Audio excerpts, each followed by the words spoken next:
professionals and any company's supervisors. And we provide divorce coaching and case management, providing guidance and direction that your divorcing employees so desperately need.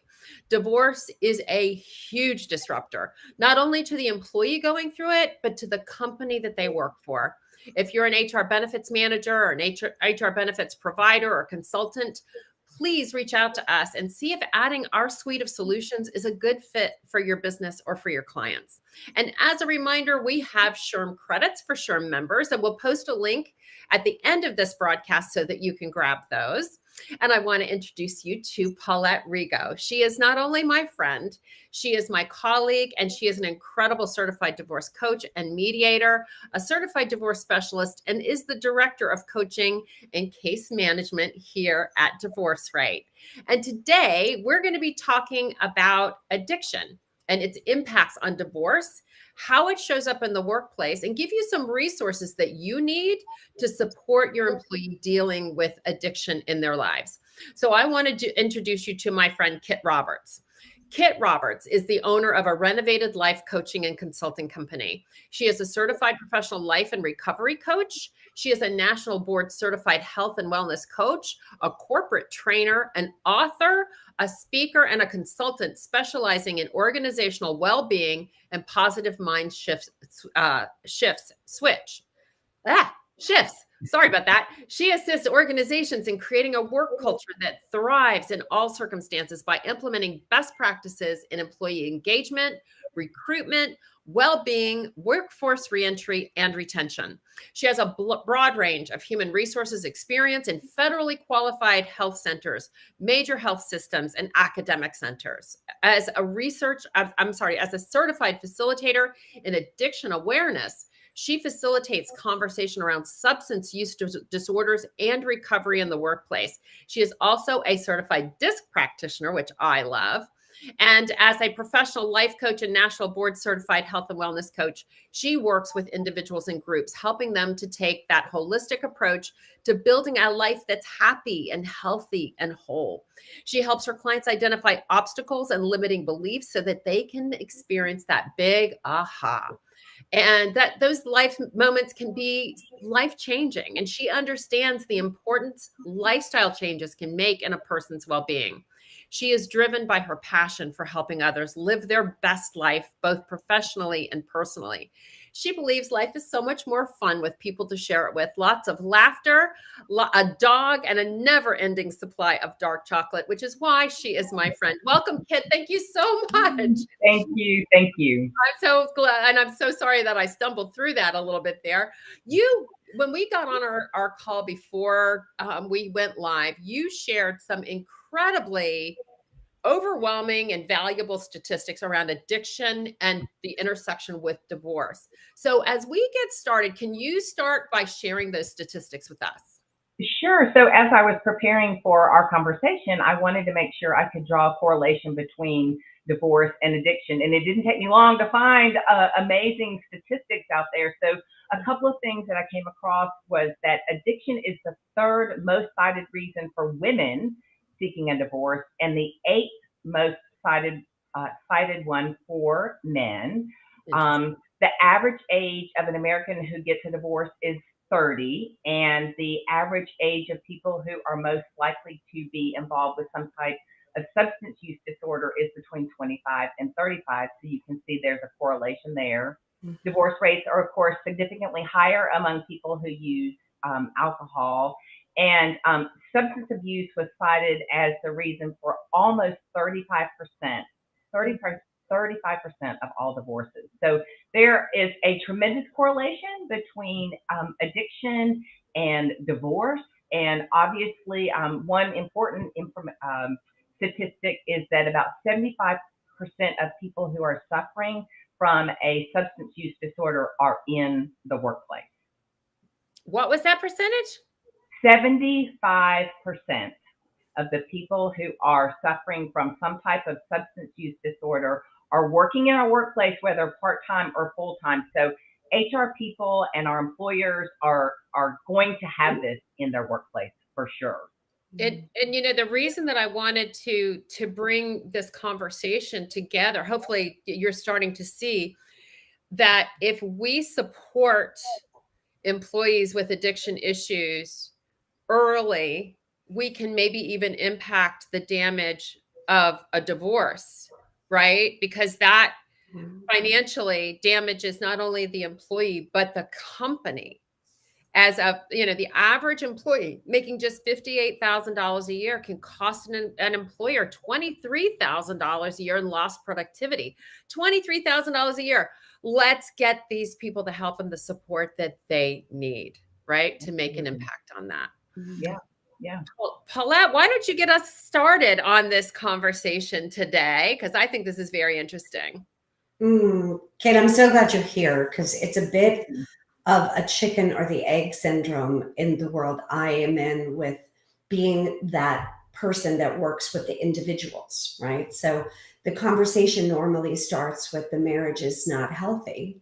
And is it, so naturally it's a little bit of a litmus test, but so is it there's an addiction issue that's causing the divorce? Or is there a divorce that's causing the chicken, listen to me, that's causing the addiction, right? So it's a double-edged sword sometimes, right? And maybe they're congruent, maybe they have nothing to do with one another, but it does take a little bit of diagnosis, not medically, but just checking out, right? To see where exactly the couple or the individual is and what stresses they're in. And leading to the question of what are those warning signs that you as a professional and me as a divorce professional and a coach and an ADR mediator, and of course HR departments, like we have to notice those little unusual patterns. So what are the common warning signs that HR professionals could identify and address that would make the issue a little less impactful? Sure. That's a great question. And I think probably one of the biggest ones is going to be attendance. And I'm sure that people who are suffering from divorce are also dealing with attendance issues as well. But typically a person who has a substance use disorder misses about 32 days per year. 32 days, an average employee misses about 11. So that's a significant amount of lost work time in and of itself. Those days typically are around payday, holidays, and weekends. So Monday, people who are absent on Monday, that that are kind of ongoing, not just an occasional Monday. People who are hard to find in their workplace, who are take a break for a long time and are off campus or off site, or sometimes people are in the bathroom. If they're using while they're there, they're not physically at their desk a lot of times. People who don't want to interact with you after a break or after lunch in case they have partaken in some type of substance that they can smell on them. Accidents are oftentimes correlation between substance use and accidents in the workplace. I think the Department of Labor says about 65% of accidents have some sort of substance use related background to them. So those are just a few of the things that an employer or especially an HR person might want to consider when they have employees. Somebody who has had pretty good work performance and begins to have a decline. Oftentimes it's because of cognitive functions, lack of concentration. And again, I can see these similarities between people who are also struggling with divorce as well. Presenteeism. I mean, those of us who've been through a divorce and had to go to work, I'm sure, we're there, but we're not really there because we're thinking about, I've got to have a lawyer's appointment or whatever we've got to deal with. So I can imagine that there are some definite similarities. And I think, what about the person who is struggling with an addiction who is also going through a divorce? Right. That's like a double whammy. Right? That just absolutely multiplies the factor by, I don't even know.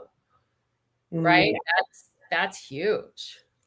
You bring up some great points. I see with people that drive in a business situation, whether they're a bus driver, a tractor trailer, you know, or even they're just delivery, something where they're driving a lot and they're in accidents. I don't just mean, you know, dropping something and breaking something, but like serious accidents that cost a lot for a company. That can be, there's always a test, right?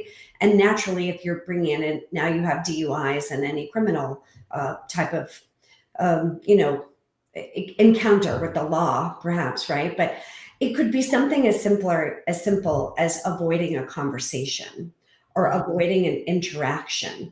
They're, you know, keeping their head down and kind of always busy and, you know, wearing their hair like this and trying to avoid the red eyes and the hangover or the crash feeling like that. You mentioned they just don't show up on Mondays because they're what the heck happened to me over the weekend, and they kind of keep their act together as best they can when they have to, but then it's the weekend, and when slowly the weekend isn't that occasional, should we say the average of 11 days, it jumps up and triples to 32 on average.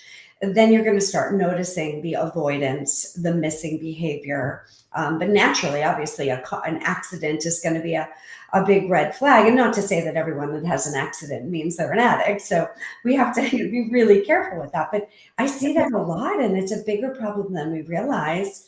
And it costs the company a ton of money. And then if they quit or they have to fire them, that's a big cost for the company, right? Yeah. Sure. So let's talk a little bit about that impact that the work performance has on the company, and what steps an HR professional or anyone in, you know, seniority could possibly take to help employees manage addiction issues, because it's a fine line, right? Of how do they manage that and not overstep boundaries, but yet try to save someone from their own sometimes self-destructing behavior, but then it trickles down into the company. So what can they do to help? I think more than anything, HR people are not always going to be the ones who are frontline in seeing it. Right. So it's important that they train their managers, supervisors, and leaders in addiction awareness. And that's one of the things that I've tried to do is raise awareness about addiction. Try to eliminate the stigma that is so oftentimes associated with a substance use disorder. Make sure that you, as an HR professional, are aware of the resources that are both available through your company. Most companies have an EAP program. If they don't, as an HR, and my background was in HR, so you know, trying to make sure that people are able to get the help they need. And I think that more than anything, if HR professionals can equip themselves with as much knowledge as possible with regards to resources that are available through the company, make sure you know what your benefit plan will pay for. Some companies will not pay for treatment if you are caught using drugs or alcohol, but they will pay for treatment if you self-identify. So if we can, as HR professionals, make sure that we are heralding the message that this is a safe place to talk about hard things. And I think mental health and addictions go hand in hand. And so reducing the stigma that goes with both of those, I think, can be extremely beneficial. You know, yeah, and there's a stigma around both of our industries, right? There's a stigma around addiction. There's a stigma around divorce. And so imagine compounding those two things. And the reason that I wanted to bring Kit on here today was because I believe with my whole heart that if we can support employees that are going and struggling with addiction, if we can support them through that, we can diminish, not necessarily eliminate, but diminish the filing for a divorce if we can get that employee some help.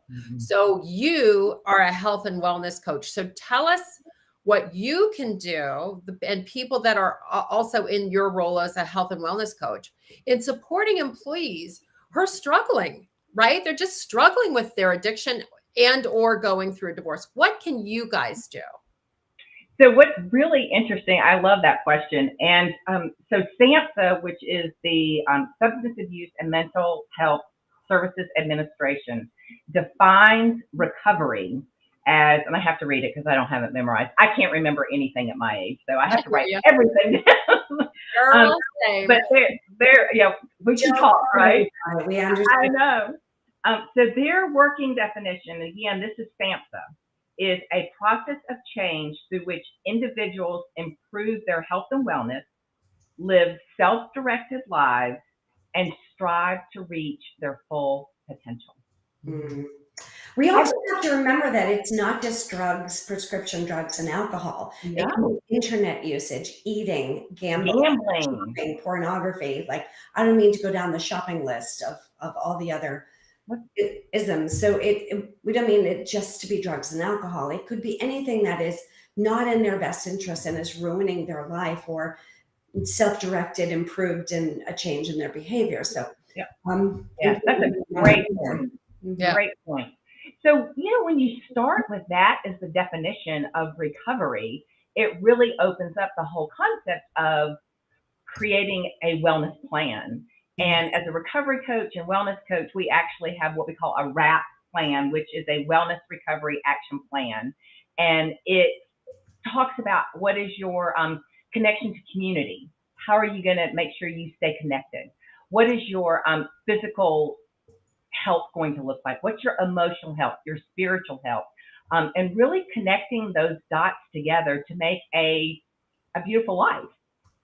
Because, when addiction hits, just like divorce, it crumbles everything around it. Yeah. The whole family is impacted. Your work's impacted. I mean, it just is a trickle down effect. And so you have to start putting those pieces together. And it affects the family as a whole, where codependency and all the other issues that are people that are also, shall we say, covering up a little bit, and dare I say, lying and protecting them. And they feel like they're doing the right thing to protect.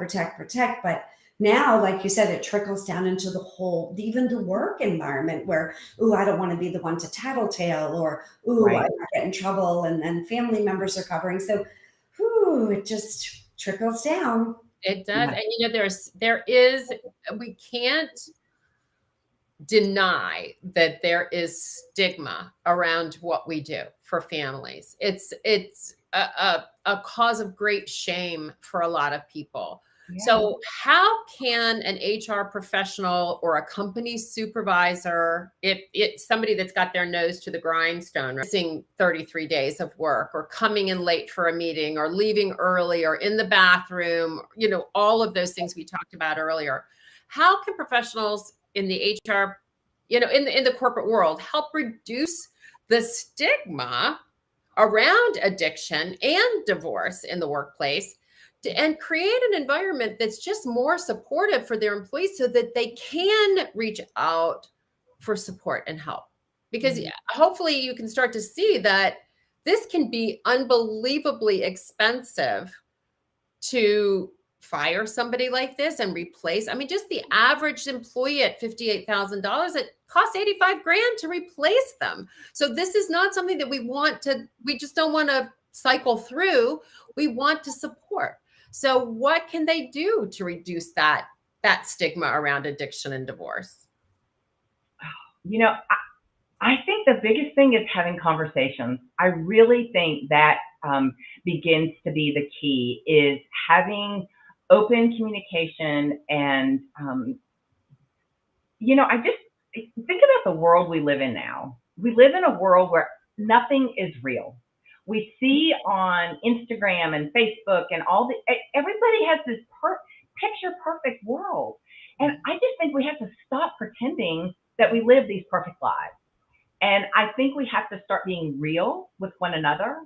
I shared with Vicki in a conversation earlier, I was very blessed that I have lived experience as a recovering alcoholic. It was my employer who allowed me the opportunity to get sober. I was in a meeting with her, and I just blurted out. I just said, I am struggling. I'm an active alcoholic and I cannot get sober. I've been going to AA for 15 years and I just can't seem to get sober. And that employer looked at me and put down her pen and she said, "What do you need and how can I help you?" Mm. Isn't that So amazing? I just got goosebumps. it's been 12 years ago and I still get choked up because I get it. it changed my life. So employers can make a significant change Mhm. in their employees' lives if they'll just take the time to ask. She Mm. asked me, "What do you need and how can I help?" Those are the two best questions you could probably ask. What do you need and how can I help? That, And imagine how your anxiety dissipated when she said that to you. Yeah. right. So I When, look at when treatment. this, yeah, when that embarrassment, when it's no longer embarrassing to talk about, you can start to talk about it. Right. Right. Right. Well, imagine this too. As an employer, as HR professionals, one of the things that we typically ask in an interview is, what's your greatest accomplishment? What's your greatest accomplishment? My greatest accomplishment is having, 10 plus years of sobriety. But do you think I can say that in an interview? Yeah. But imagine hiring those people who have that kind of stick-to-itiveness, that have that kind of tenacity, who do hard things and will, it's like, and I've been through a divorce too, and that was hard. Yeah. So those are my two greatest accomplishments of surviving that divorce. Yes. And getting sober. But am I going to say that in an interview? No, because that's not what we say. And I'm just like, let's stop it. Let's just stop and be real. Let's just be real about. I'm going to challenge, Kit, that companies are starting to shift with that. That they're yes, I completely agree, Vicki. Of course, you and I understand wholeheartedly the stigma. We see it, but I am challenging that it is changing. And that makes me so happy. I'm all about change and I'm always about resiliency. And I do believe that those companies are willing to have that WRAP program, that Wellness Recovery Act plan, call it what you will. I don't know if that acronym's been trademarked or whatever, but make up your own. But there needs to be a program, a plan, Yeah. and who doesn't need more wellness in their life, even if you don't have an addiction? Right. 100%. So, we Who talked doesn't need more wellness? I mean, I'll tell you, I'll sign up for that. Right. So here's the last question that I have for you, Kit, is, you went into your office, you opened, you became very, very vulnerable, and you told your manager that you were struggling. And she said, like, what can I do? What do you need? Right. So what resources are available to HR professionals to help them support their employees, just like that woman did for you, who are dealing with addictions or they're going through a divorce, divorce, right? Put that on your calendars, put that, put us on your in your Rolodex, or I guess, what are we calling them now? Contact list, right? Like what are those resources? And then more importantly, how can they be implemented like really effectively and efficiently? So the resources are things like 12-step programs, and they are, there's NA, AA, there's faith-based programs that if people, oftentimes people who have some type of faith struggle even more because there's all that shame that goes with that. Yeah. So there are, treatment facilities. There are inpatient treatment facilities that are, 30 days. There are outpatient treatment programs that would then allow an employee to continue to work while they go through intensive outpatient treatment. And again, it's just making sure that whatever the employee needs to support their recovery, that HR managers then ensure that they can do the things they need to do. Sometimes like for me, I went to an AA meeting every day at noon, so I would change my schedule so that I worked my 8 hours, which maybe meant, working a little longer, but it was important for me to get to a 12-step program every day at lunchtime. That just worked for me. So just those are some of the resources that are available currently. And again, our benefit plans, I think making sure as an HR person, you know what's available. Does your benefit plans pay for 30-day treatment? Do they pay for intensive outpatient program treatment? That's really important to know so that when an employee comes to you and says, I'm struggling, you can immediately say, well, let's look at your benefits because here's what you can do. But I would tell you, resources are sometimes hard to find, and they're certainly not cheap. So, For so sure. let's talk about resources and yours as an example. I know that you are trying to change the world here in North Carolina with your program. So why don't you tell everybody a little bit about what you're trying to accomplish? And then we'll finish this up by how people can get in touch with you. And let me just say that I am so pro this because this is so related to divorce and the implications for corporate America and our government agencies, our government services, right? And if we can nipping these things in the bud is so important to having a successful career, a successful company, blah, blah, blah. So tell us a little bit about what you're trying to do, how people can reach out to you so that we can get this show on the road and get people some of the support and help they need. Absolutely. I had the opportunity to meet an organization called Wilkes Recovery Revolution here in North Carolina, and they have started a program called Recovery Friendly NC.